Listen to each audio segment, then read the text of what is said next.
Good evening and welcome to Slam the Gavel, the show that tells it all regarding family court, other court issues, as well as CPS. I am your host, Maryann Petri. You can find me, my books, and blogs on dismantlingfamilycourtcorruption.com. The book, Dismantling Family Court Corruption, Why Taking the Kids Was Not Enough, came out in 2020 and is now a bestseller, followed by Cry Out for Justice, Poems of Truth, followed by Raised by These Wolves, How Family and Federal Courts Are Failing Our Children. That too is a bestseller.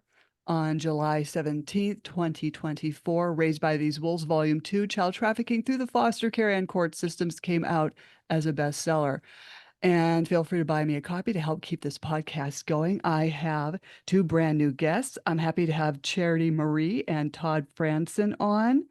And Todd Frandsen is an innocent father that was alienated from his son after filing modification to his visitation due to false allegations, starting with physical abuse, which led to sexual abuse. He was found guilty with no evidence and sentenced to 25 years to life in prison. He was able to get the sentence reduced to 20 years due to no criminal past and his age. And I welcome you, Todd Frandsen. How did all this start with this modification? What were your reasons and your hopes behind this request?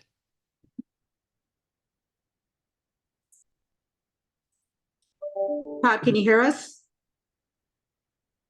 Oh no, Mary, you can't hear me.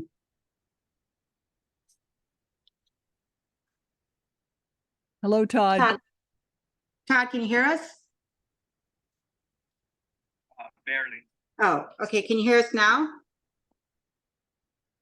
It's very faint. Okay, let me see if I can adjust that. There's not much I can do on our side. Well, if I yell at you, can you hear us? You're coming in like a whisper. Is that any better now?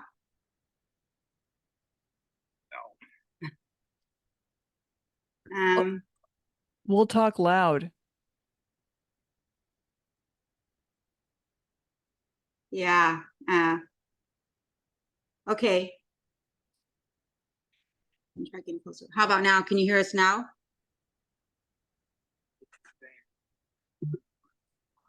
Okay. Okay, well, if I whisper really loud, can you hear? Sure. Okay. Maryann, do you want to ask the question again? Okay. What led you to file modification of visitation with your son, and what were your reasons behind this request that led to all of this? When? What led you to file for modification for your son, and what led to that from filing? I filed a modification. Speak louder, Todd. I filed for a modification on March 28th, 2021. And the reason for that is we would only get him for 1 week at a time living in Southern California. And I asked for years to let us have him for more time, even if it's just 2 weeks at a time, because the flights to and from were getting very expensive. We wanted him to be able to spend more time with us. And usually it took him a couple of hours to warm up to his other family because of the things that were put into his head. Usually by the end of the visit, he didn't want to go home. He loved California. He loved his other brother and sister and loved spending time in California. Now, I won't mention the mother's name, but how did this escalate to allegations from physical to sexual abuse? Well, it's all in the timeline if you want me to run through that. Yeah, go ahead. Okay, so March 19th of 2021, myself and Charity at school. He ran up and jumped up on me, gave me a hug, was so happy to go to California. During that vacation for him, we taught him how to surf. He was so excited. He loved it. I dropped him off on the 28th of March. And on the way to his house, he asked me, "Why did you abandon me?" I had a smile inside because I knew that I had filed a modification and was going to get more time with him, but I didn't want to say anything.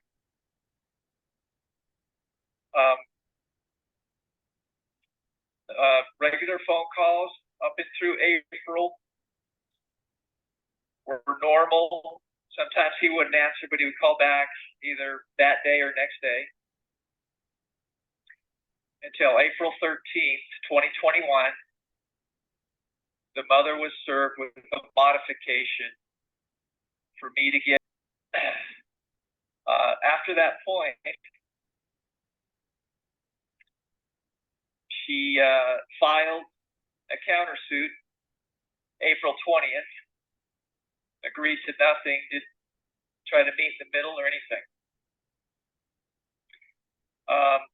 All of a sudden, phone calls became more sporadic. He would call back for days.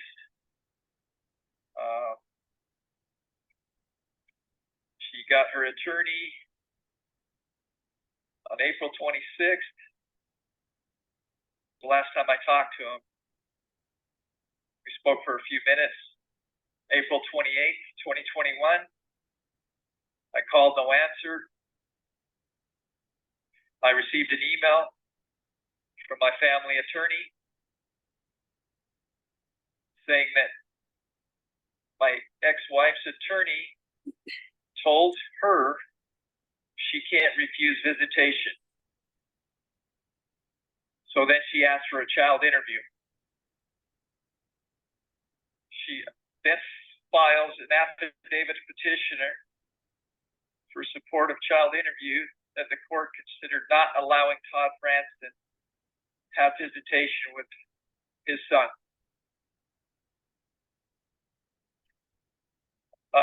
After 8 straight days of trying to reach my son with no call back, May 4th, 2021, I called for a wellness check. They did a wellness check because I hadn't heard. On May 6th was the first allegation of abuse from her. And Todd, that was physical abuse, right? Physical abuse only, yes. And that was where? California.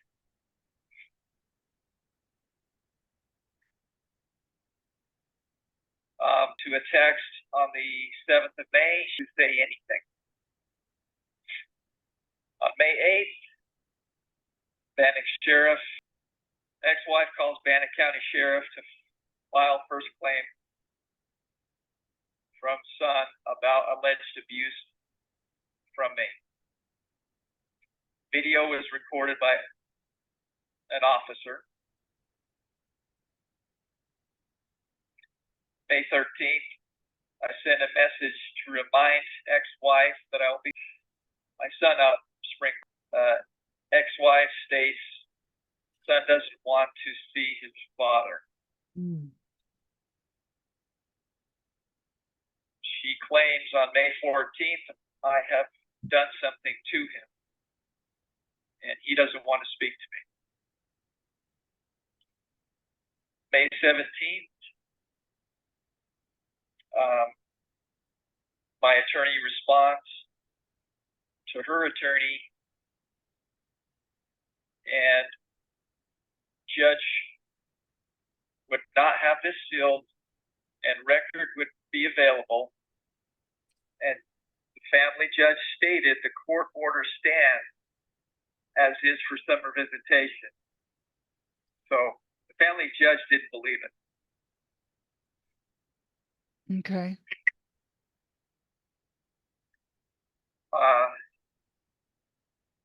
May 17th, she also Okay, took him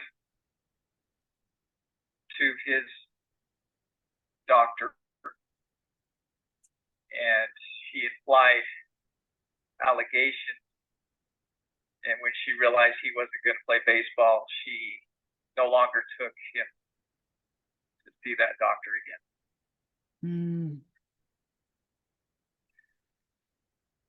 That's a typical pattern. yeah, it's a very typical pattern. May 20th, she texted her middle son that she needs him to say bad things I did to him.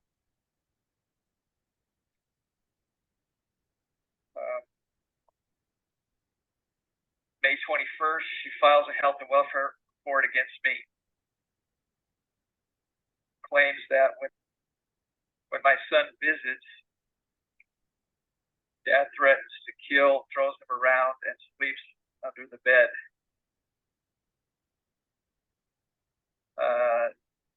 May 24th, son interviewed by health and welfare due to complaint, and it was not recorded.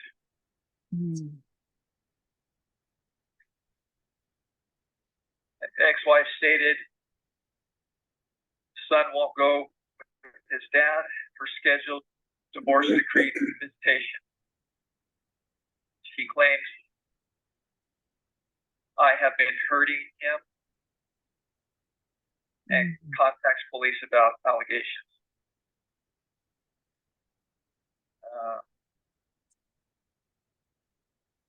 May 26, 2021. There's an interview for son to meet with the family judge. It was vacated. This was due to the fact that the judge was ex-wife's former attorney during divorce.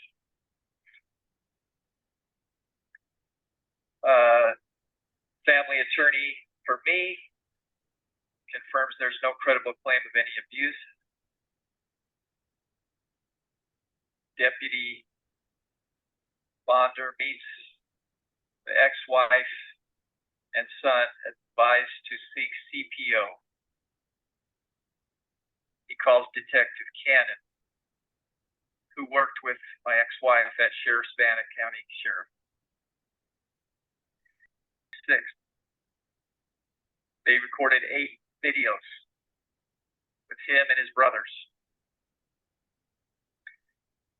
Health and welfare second claim from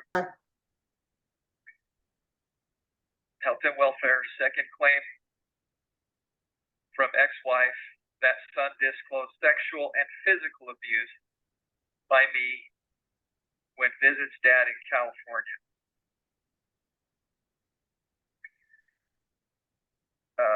Says father told him he would kill him. Visits are court ordered, and child's supposed to visit dad May 28th. Mother was told to seek protection order by Deputy Bonder.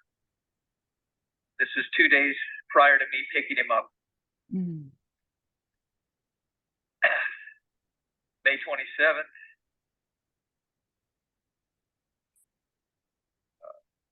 Civil hearing vacated. The interview with family judge of my son did not take place. This was since the forensic interview was scheduled by Detective Cannon at Bright tomorrow's. Detective Cannon goes to ex-wife's house. He supplies him with videos. Whitney Harris does forensic. He alleges manual to oral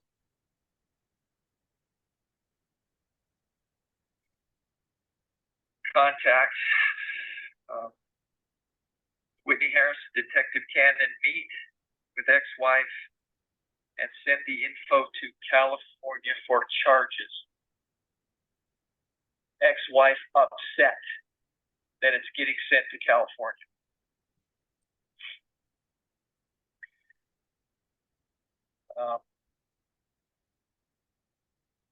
May 28th,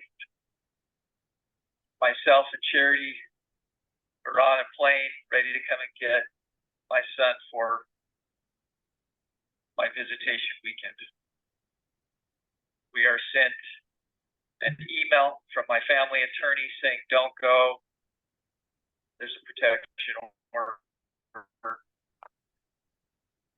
And this whole time, ex-wife is sending me messages saying, if he's not going, I'm not going to allow him to go. But then on the 28th, ex-wife sends a message, what is your ETA? She was granted a protection order on the 28th, the same day I'm supposed to get. He was taken for medical exam June 4th. June 7th, there is no accusation in Idaho, and Bannock County has no jurisdiction.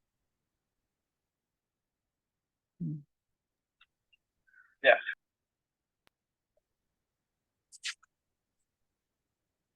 Now, the mom has apparently had significant influence over the son's testimony. What evidence did you have that supported that? That she was coaching them? Well, the number one thing would be they've made 8 videos prior to the forensic interview.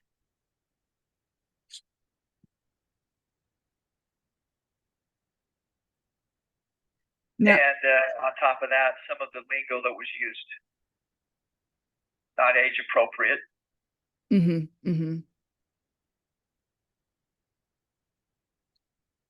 Now, to fast forward, you were being arrested under dramatic circumstances while traveling. What happened during your arrest and extradition?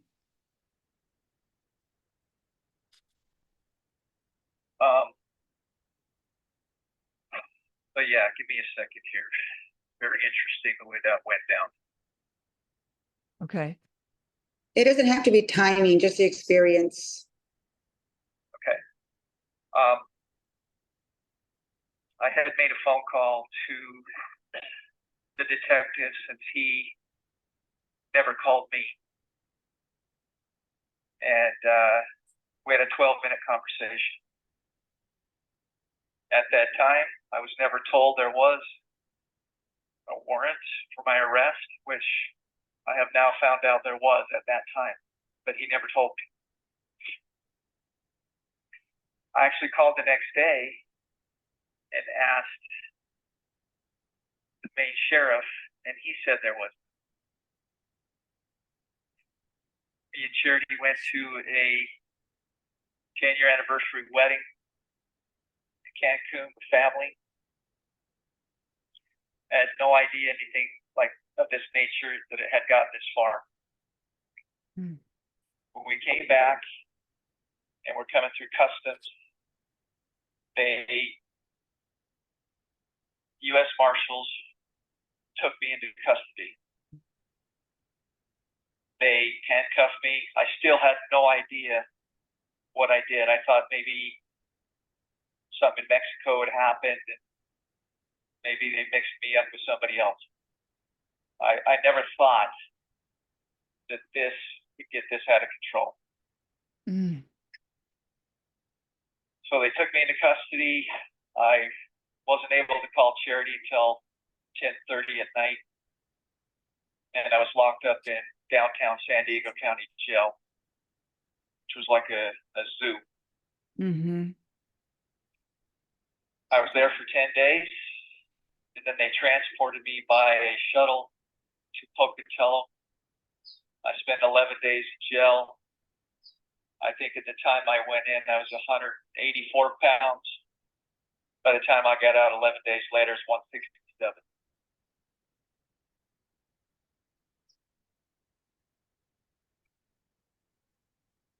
I'm in Arizona, Okay. private prison.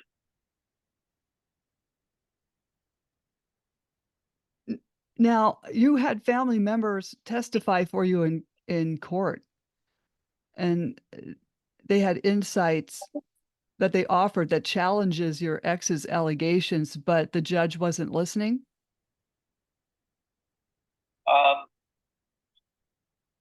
I didn't have any family members testify. My attorney never called them up.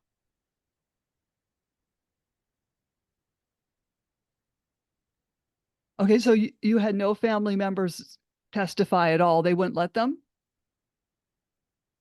My attorney would call them up. They were there ready to testify. There was actually people on her side of the family, my ex-wife's side of the family, ready to testify against them, and he didn't call them up. Mm. He dropped the ball there.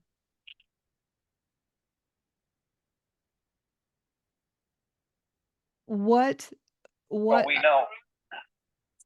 I'm sorry. What additional allegations came up at the last minute? So at the time that my ex-wife's two oldest were going to testify, both adult males at this time, the prosecutor had said she wasn't sure if they would remember what they said in preliminary. This after them supposedly having a crystal clear memory after 13 years. Mm-hmm. That the allegations that they made were 10 to 13 years ago, because that's when I lived there. So they had new allegations that they wanted to bring in.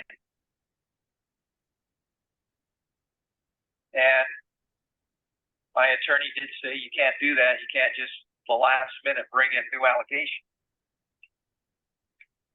So the prosecutor wanted more time to talk to these men, and the judge allowed it. So gave them an extra day to prepare. Mm.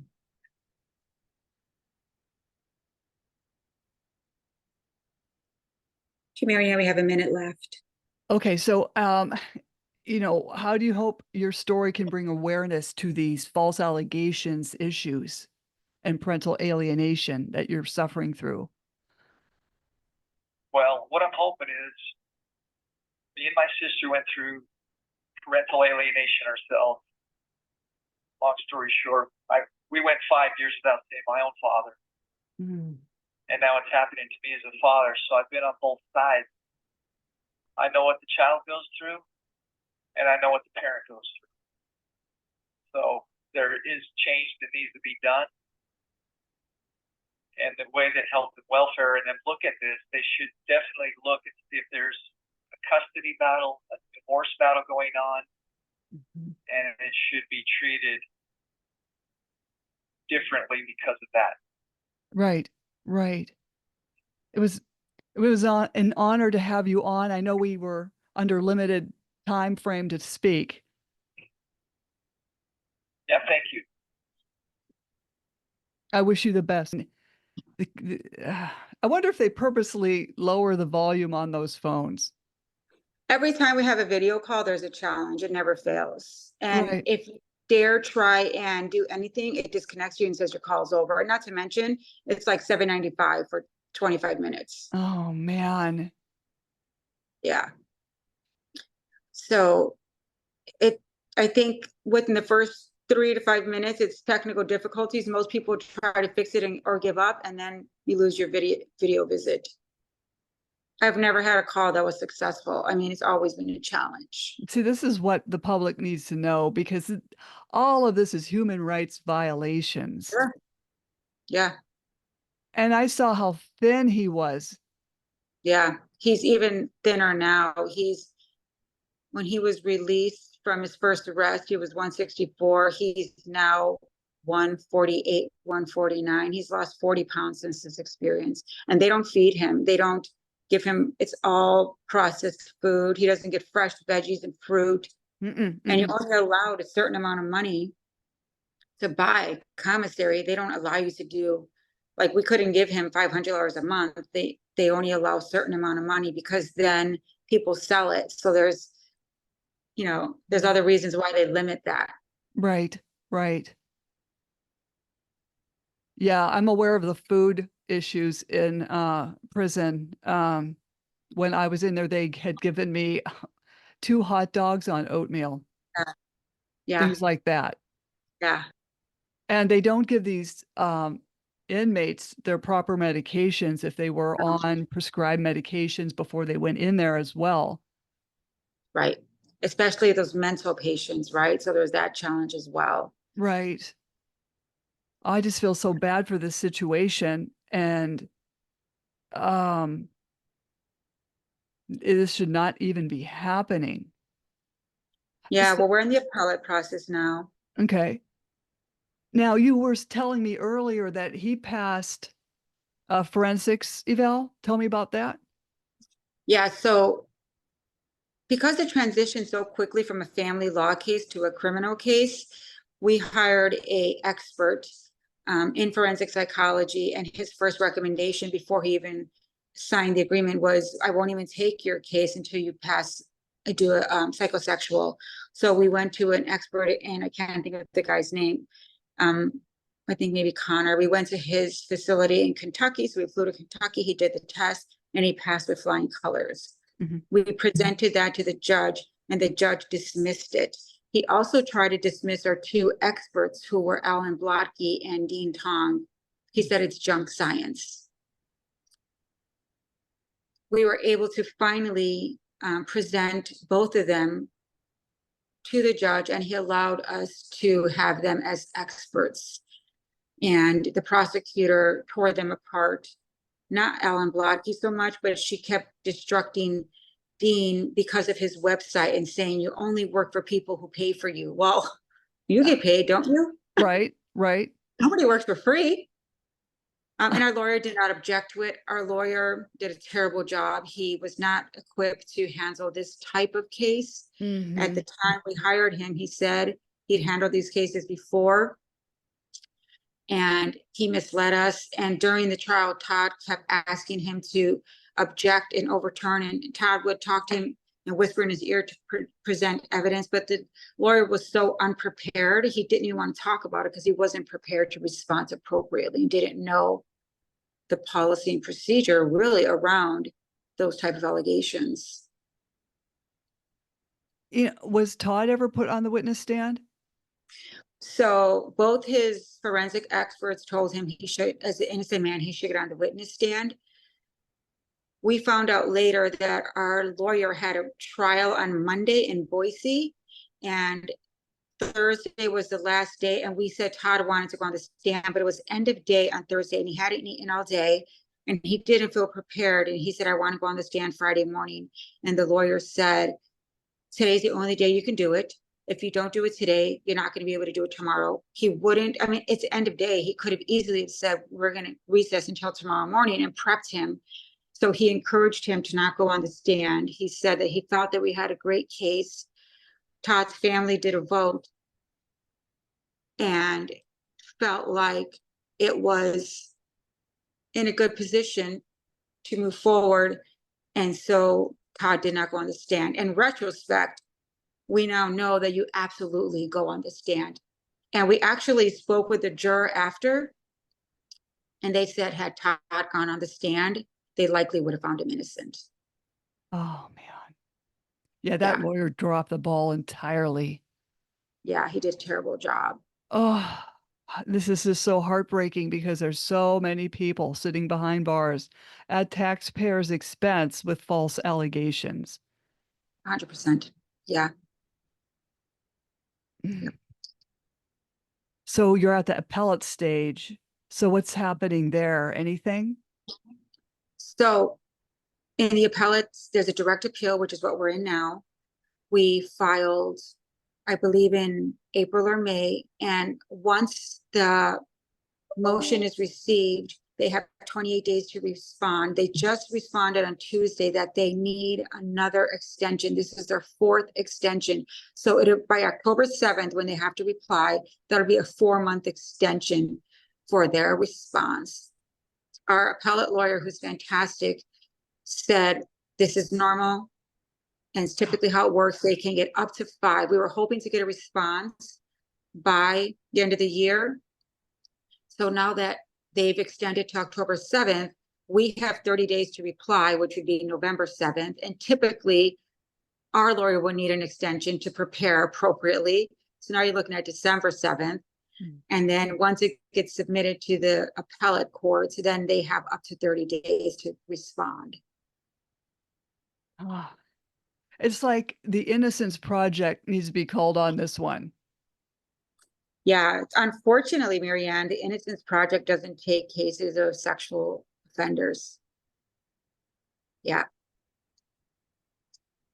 So that's, it's the one area of crime where they don't feel like the convicted deserves a chance to be for redemption.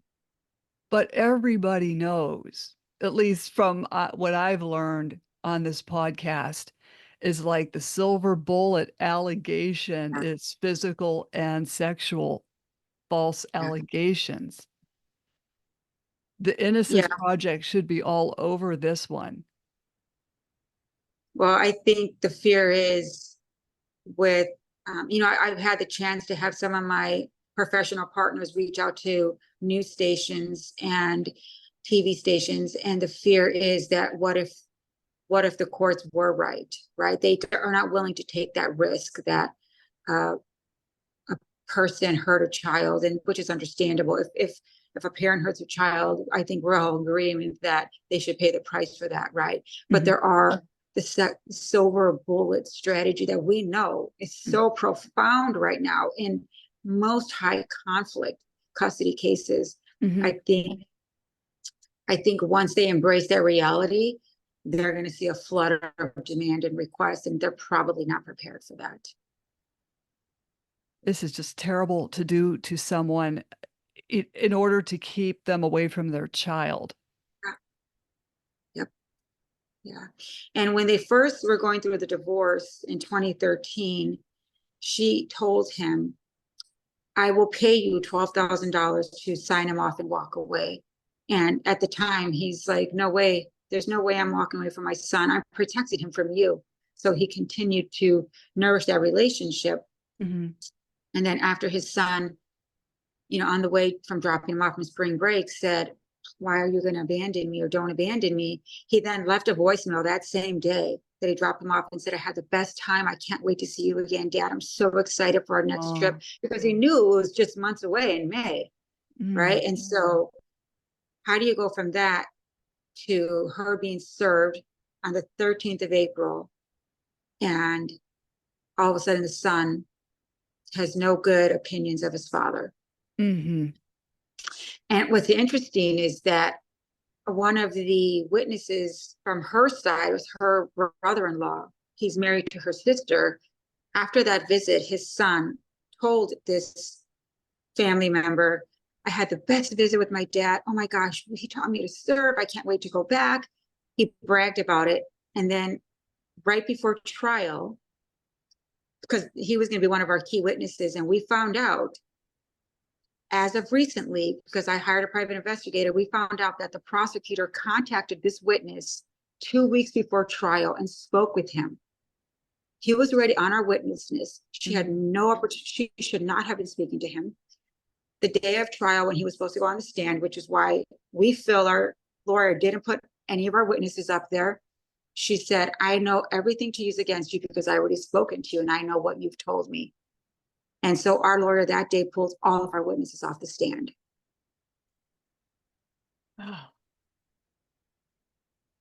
Well, now there's witness tampering. Yeah, definitely. And we actually have the records, the phone. Not only did they witness tamper, but they recorded the call. Like, I mean, how bad can you be? Yeah. You know, again, this is just so heartbreaking. And now he's just sitting there. You know, it's just, Yeah. you know,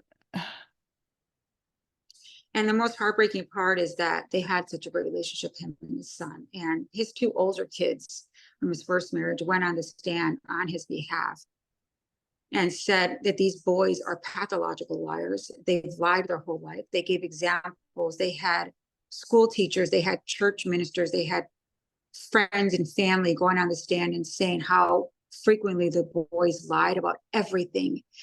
And when the brother-in-law, 2 weeks before the trial, the youngest son said at a party, "Oh, I want to talk to you about something." And so he said, honestly, I was afraid to go into another room with him, right? Because I know he'd already made false allegations. He said, so I took him to another room where it was open and visible to other people.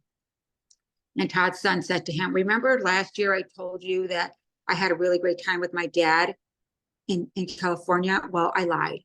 And that the brother-in-law said, well, if you lied then, what makes me think you're telling the truth now? right.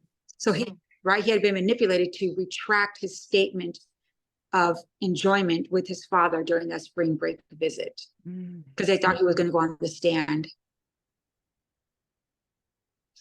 So when Dean Tong and this other woman were going to speak, they called out junk science.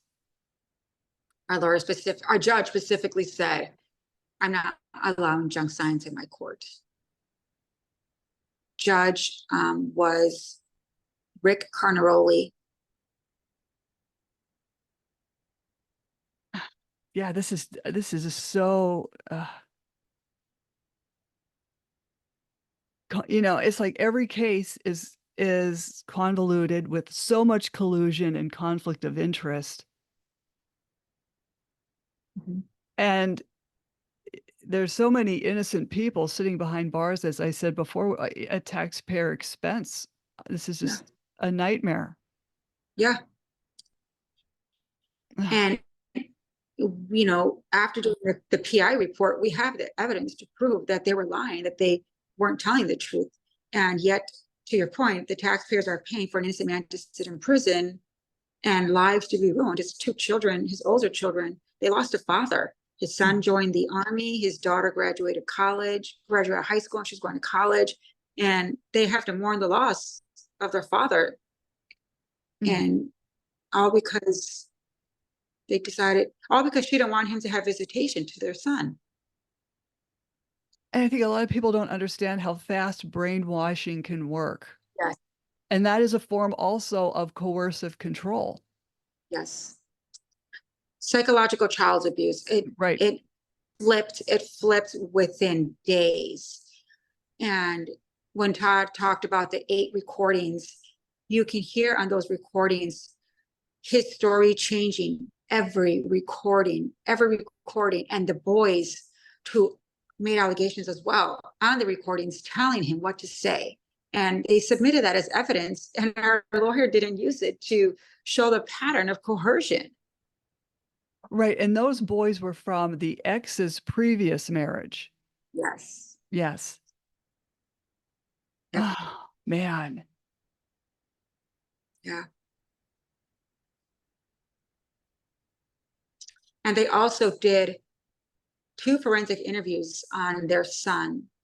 The first one, there were no allegations of sexual abuse. And you can still see that it was coerced. He was, again, using very age inappropriate words. I was terrified. I was riddled with fear. Yeah. He's 9 years old. And so then when they didn't get what they wanted out of that one, and then they had a second forensic interview, which is unheard of. And even the older boys, when they interviewed them, their first interviews had no allegations of sexual abuse. And as the story changed and as the need to change the narrative, you know, shifted, then they came forward again and said, oh yeah, there was allegations of abuse. what a horrible witch hunt. Yeah, it's demonic. It is. It truly is. It is a spiritual warfare. Yeah. And now what the court has just done is created another personality disorder within his son. They've allowed that Oh to yeah. occur. Yeah.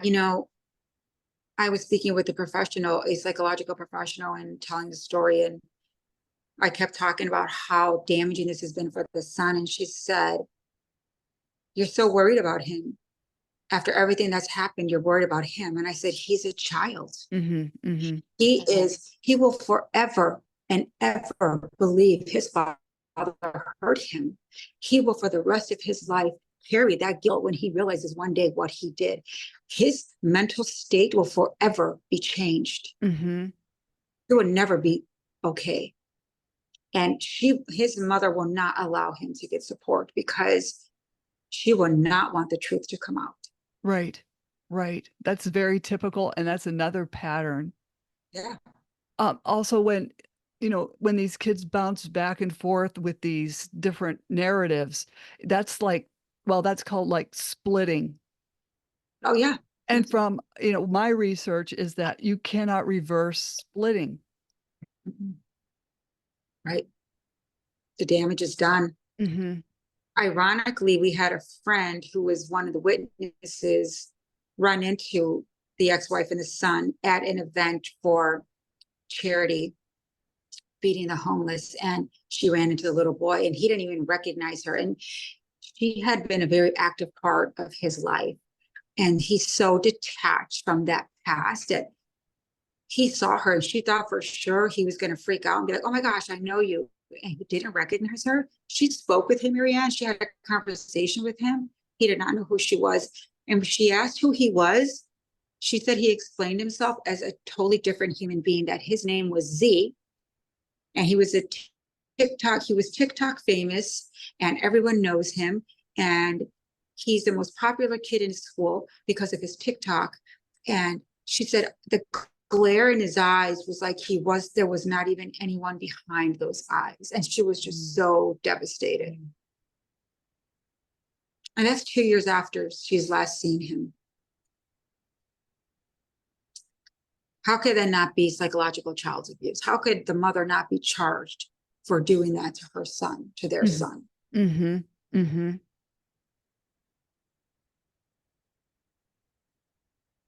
Okay.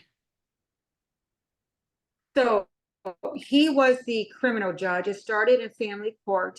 And when Todd was extradited to Idaho, we had a family lawyer at the time, and then someone in our family lawyer's firm represented us for the bail hearing. And at the bond hearing, the judge, when he found out that this happened from a custody visitation, the prosecutor asked for a $250,000 bond. Unheard of, right? I mean, you have people accused of murder, somebody, and not have a $250,000 bond. So we get in front of the judge, and when our lawyer presented that these allegations and arrests started after a high conflict divorce and visitation modification, the judge gave us $15,000 bond, and Todd was released that day. And then the prosecutor, after she found out he was released, went back and petitioned against the bond release and asked for it again to be $250,000. So there was a vendetta to take him down, and she got her way with all her lies and manipulation. Well, it's not unheard of for one narcissist to partner with another in legal cases. Right. Because sometimes, judges, before they are elected judges or appointed, they usually have relationships with prosecutors in the DA's department. They do. Yep. I'm so sorry to hear this is happening. So you're just going to have to punt on an appeal and hope they do the right thing. Yeah, so we're waiting for this. I think we should have a response by end of year, if not beginning of 2025. And if this is not overturned in the direct appeal, then we have our post-conviction appeal. So that at that point, we have prosecutorial misconduct. He'll file a grievance with the Bannock County Sheriff. He will then go after the attorney. He was not allowed an extension. When we hired our forensic expert, they gave him 30 days. We asked for an extension and they rejected our extension, so he would file on those grounds. I mean, the list goes on of all the reasons for post-conviction. He has to have his conviction overturned. Mm. Yeah. Yeah, this is just,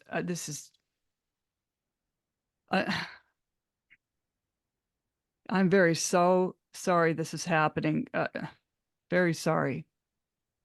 Thank you. Yeah, it's hard. I mean, he's obviously got the worst of it, right? He's the one innocent man in prison as the offender against his own child, which is not something that sits well with other inmates. And Well, I'm sure there's plenty of know- those sitting in there too. There's got to be, I'm you sure. know, it's so interesting that you say that, because he's a very personable guy, and he's managed to make some pretty good friends in there, and they all, of course, believe him. But Todd was talking yesterday to one of the inmates and said, oh, it's hard to find an innocence project group to support people like myself because of the allegations and the charges. And one of the prisoners who's there for true crime said, there's more of you being here innocent than us. He said, and that's facts. I've been here long enough to know that. Oh, So that's pretty telling when an inmate says there's more innocent offenders of sex crimes in here than actual other crimes. And of course, it's regional, and that's not the case for all, but where he's at for sure. mm-hmm, mm-hmm.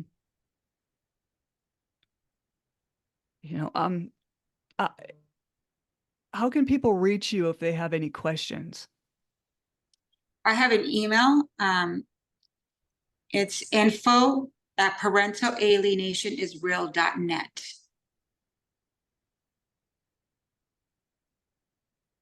And is there any other comments you would like to make? Anything you'd like to add?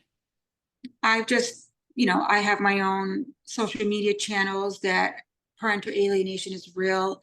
And I'm now finishing my master's in parental alienation from the Institute of Marriage and Family Therapy in Malta. And I've made it my mission to help parents, not just fathers, but mothers as well, like yourself and like Todd, who have been through this, who have suffered at the hands of a high conflict divorce or custody, that I am offering coaching, and I want to create change and join legislative panels to improve outcomes for families who deserve access to their children as well. Mm-hmm. Yes, that would be excellent. I'd like to have you come back on for an update Of course. on how things go. Don't jump off, okay? Okay. Slam the Gavel's a podcast to help the public understand what really goes on in these courtrooms. I am your host, Maryann Petri. You can find me on Spotify, YouTube, Apple iTunes, iHeartRadio, Google, and other platforms I don't know about. Again, feel free to buy me a coffee to help keep this podcast going. And I totally thank you, Charity Marie, for coming on and letting us know how this poor man is suffering innocently at taxpayers' expense in prison.